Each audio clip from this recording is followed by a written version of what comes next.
Topping today's news, the current Minister of Health butting heads with a former Minister of Health over the Chinese-funded new hospital.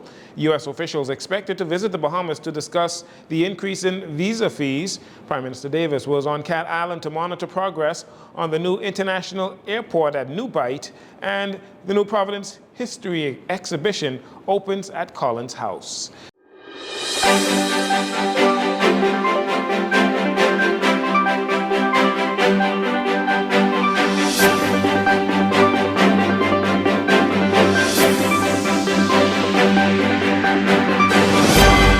Jcn Evening News, I'm Jcn Saunders. Thank you so much for joining us. As the government moves ahead with its plans for a new hospital, sending out bids for land clearing in preparation for construction to begin, the Free National Movement chairman and former Minister of Health and Wellness, Dr. Dwayne Sands, says the Davis administration abandoned the F&M's fully financed and shovel-ready hospital upgrade, only to turn around and borrow 3 times the amount from the Chinese with no transparency, no labor protections, and no credible plan to fix the country's current healthcare crisis. In a statement released on Sunday, he said under the Free National Movement, $90 million was secured for a 5-story modern extension to the Princess Margaret Hospital and upgrades to the Rand Memorial Hospital on Grand Bahama. That project was ready to begin, he said, with approved financing at an affordable 3% interest rate and advanced designs already in hand. But Mr. Sands says the PLP canceled without explanation and sent the funds back. Well, Health Minister Dr. Michael Darwell has responded in a statement of his own, saying that the people deserve more than finger-pointing from politicians who did nothing when they had the chance to fix things. Regarding the labor component, Dr. Darwell said that it is still being negotiated with the Chinese. At the recent contract signing, he noted that the negotiations were currently at 50% Bahamian and 50% Chinese labor component to build the hospital. But the government was working to get an even more favorable labor component. Dr. Darwell blasted Dr. Sands for what he described as being inaccurate and irresponsible. The United States has recently introduced a $250 visa integrity fee for non-immigrant visa applicants, including those seeking tourist visas, student visas, and work visas. Prime Minister Philip Davis said last week that there's nothing the Bahamas government can do about it, as it's a U.S. policy, and they have the right to do what they wish. However, today, the Minister for Foreign Service, Fred Mitchell, who was in Miami on the weekend to celebrate the Bahamas' independence with Bahamians living there, revealed that the government does intend to meet with U.S. officials who will travel to the Bahamas a little later this year to discuss the matter.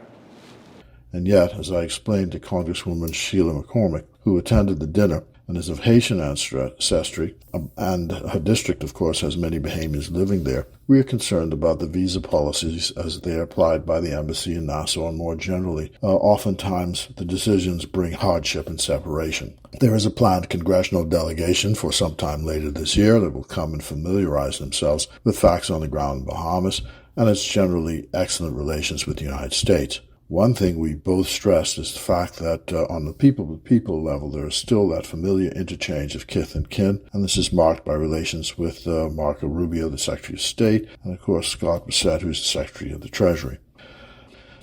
The new U.S. law that is part of the recently passed Big Beautiful Bill intends to impose an additional $250 visa integrity fee on all temporary U.S. visa applications, including, like we said, the tourist and student visas. The new $250 fee is in addition to the existing visa processing charges. So a standard U.S. tourist visa will now cost a whopping $435 instead of the current $185.